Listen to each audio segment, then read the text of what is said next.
Hello, today I'm gonna recap anime Konosuba. I hope you will enjoy it. The story begins with a teenage boy named Kazuma. He liked to play anime and typically sits at home. While returning home after buying a new online, Kazuma notices that a schoolgirl is about to get run over by a truck. Jumping after her, he pushes her out of the way but suddenly realizes that he has died in the process, as he finds himself in front of a blue-haired goddess Aqua. Much to his surprise, Aqua begins making fun of him, telling him that the girl was never in any danger of getting hit by the truck and it was actually a tractor, and also he has pissed himself. Well, what a pathetic way to die. Moving on, Aqua tells Kazuma about the choice that lies ahead of him. He can either go to heaven where he will be at peace for the rest of time, but she tells him that it's not so good as he thinks, or he can get reborn into another world that needs help. She grants him one special power or item of his choice to bring into the other world when he gets reborn. She becomes annoying, so in order to pay her back, he chooses her to be the one thing he brings along into the other world. Before Aqua realizes what he chose, she ends up agreeing. Then another goddess appears, acknowledging the terms and wishing both of them best of luck in defeating the Devil King. While Kazuma is laughing maniacally for getting won over Aqua, the other goddess promises to grant him any wish he desires if the will defeat the Demon King. The two of them appear in the middle of a bustling medieval fantasy town. Aqua immediately freaks out, not knowing what she should do now, since she cannot return home until the Devil King is defeated. Kazuma manages to calm her down and, using his game logic, to lead them to the Adventurers Guild in order to gather information and sign them up to become adventurers. At the Adventurers Guild, they are greeted by the receptionist Luna, who tells them that they will need to pay the registration fee if they want to join. Since neither of them have any money, they end up wondering what they should do about it. Aqua notices a priest nearby and approaches him, introducing herself as the goddess from the religious order of Axis, and requests some money from him. The priest turns out to be from a different sect belonging to the goddess Eris, who is ranked below Aqua. Even so, the priest decides to be generous and give up with the money she's asking for, but reprimanding her for pretending to be a goddess. Aqua does not take it well, feeling shaken for not being recognized as the goddess, as well as being pitied by a priest belonging to Eris. Using the priest's coins, the two of them sign up as adventurers. While signing up, their power is measured and they are given adventurer cards which they can use for identification and to upgrade their skills and classes as they grow stronger. Kazuma ends up being very average across the board, with the only exception being his overwhelmingly high luck, which makes him a rather weak adventurer. On the other hand, Aqua's stats are all extremely high except for her intelligence, which is below average, and luck, which is the lowest possible level. The entire Adventurers Guild celebrates the fact that someone as powerful as Aqua has joined them, looking forward to her future exploits. Kazuma is excited at his new beginning as an adventurer in this fantasy world, but his excitement is short-lived as he ends up doing manual labor together with Aqua day in and day out. This area have already been exterminated, so there are no requests for starting out adventurers like them. Living in stables and sleeping on hay next to Aqua is really bringing Kazuma down. Deciding it is time to do something about their situation, they go looking for a kill quest. Taking on a quest to kill 5 giant frogs, Kazuma and Aqua find themselves out in the field. While Kazuma is running for his life, Aqua is making fun of how pathetic he is. But the giant frog quickly loses interest in Kazuma and shifts its focus onto Aqua.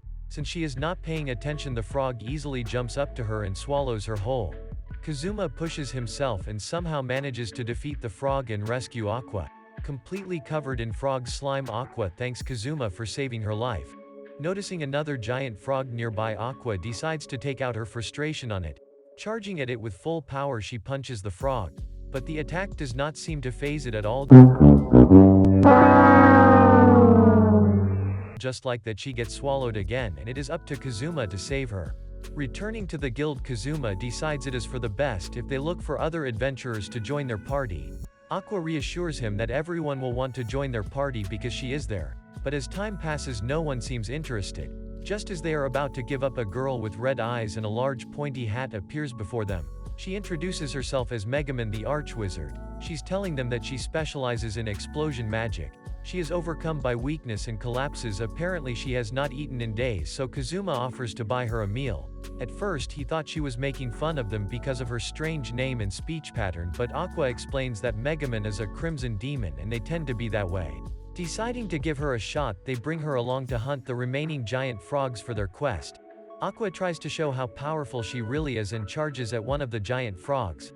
But her attack does nothing, yet again getting her swallowed in the process. On the other hand, Megumin unleashes her devastating explosion magic, obliterating one giant frog with ease. The shockwave attracts another giant frog to their location, and it is then Megumin reveals that casting explosion magic completely exhausts her magic reserves, rendering her immobile. After just one cast, being completely helpless, she gets swallowed by a giant frog too, making Kazuma save both of them by himself. After the successful rescue, the three of them are heading back to the guild. Kazuma has to carry Megumin, who is still unable to walk on her own. On the way back, Kazuma tells Megumin to use other types of magic so she would not be put in this situation again. But she refuses, declaring that explosion magic is the ultimate form of magic and she will not use any other magic no matter what. Hearing that, Kazuma wants to refuse her from joining their party, but Megumin is determined to stay with them as no other adventurers want her. They start arguing and attracting attention from the random people. Back at the guild, they are given the reward for clearing their quest. But Kazuma is worried if their party will be able to accomplish anything, let alone defeat the Devil King. At that moment, he is approached by a beautiful blonde girl who is dressed as a knight. She introduces herself as Darkness, a crusader, and she wants to join their party as well. Apparently she has seen the two girls covered in slime that accompany him and decided if this party is the right place for her.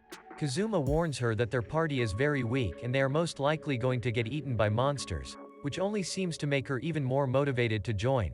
Kazuma quickly notices that she is a weirdo as well and ends up refusing her. The next day, Kazuma is trying to find a way to learn new skills as his level has increased from clearing a quest. Darkness manages to find him yet again, pressing him to accept her into his party, and she is accompanied by Chris, a thief. Hearing that Kazuma wants to learn new skills, Chris offers to teach him some useful thief skills if he buys her a drink. Kazuma quickly accepts the offer and learns the new skills from Chris, activating them on his adventurer card in order to give one of the skills a shot. Chris shows him how to use steal. When Kazuma tries out the skill on her, instead of stealing her coin pouch, his overwhelmingly high luck makes him steal. Excited again, and when they return to the guild, everyone is mortified to hear that he made Chris pay him to return her panties. Kazuma then demonstrates the steal skill. This makes Darkness insist that she joins his party no matter what. So Kazuma decides to tell them that they will have to fight the Devil King one day, hoping this will make Darkness and Megumin leave his party. But learning that has the exact opposite effect on them. Megumin wants to put her glorious explosive magic to the test against a strong opponent, and Darkness has her own fantasies of getting captured and abused by the Devil King. While Kazuma is wondering what to do about this all, adventurers are urgently summoned to the city gates. Apparently it's harvest season, and in this world cabbages fly and need to be hunted down before they wither away. One such massive wave of cabbages is passing by the town, and everyone is excited to catch as many as possible. Hunt becomes a massive success and they end up earning quite a lot of coins. While celebrating their success, Kazuma accepts Darkness into the party. Using the coin they earned in the cabbage hunt, everyone gets some new gear, except for Aqua, who ends up having to borrow money from Kazuma so she can pay off a loan she had, deciding to do a profitable quest to earn more coins. They're surprised to hear that there are no quests available. One of the Demon King's generals has moved in nearby, which made the monsters that we usually still find here run away. With nothing better to do, Kazuma ends up accompanying Megumin on her daily explosion training trips, since she was warned not to do explosion magic next to the town. The two of them have to venture out further away. Finding an abandoned castle, Megumin uses it as target practice for her spells. Once her explosion magic is cast, Kazuma has to carry her back to town as she is unable to move on her own. Days come and go with the two of them traveling to bombard the castle. Kazuma ends up witnessing so many explosions that he develops a sense for rating how good they were. One day when they are all at the guild, an emergency occurs and all adventurers have to gather at the city gates. It turns out that one of the Devil King's generals has appeared at the gates named Verdia. He is extremely upset because someone from the town keeps coming to his castle and casting explosion magic on it every single day. He demands that the person responsible for this should step forward. Megumin does so, in witnessing her bravery for coming forward. He decides to let her be as long as she promises to never do it again. However, she does not want to comply, telling him that she will keep casting explosion magic no matter what. This makes Verdia mad and he casts a curse on her. But Darkness jumps in and protects Megumin from the curse by taking it herself. Verdia explains that this curse torments and kills without fail in 1 week, and should they wish to save Darkness, Megumin has to come to his castle and fight him fair and square.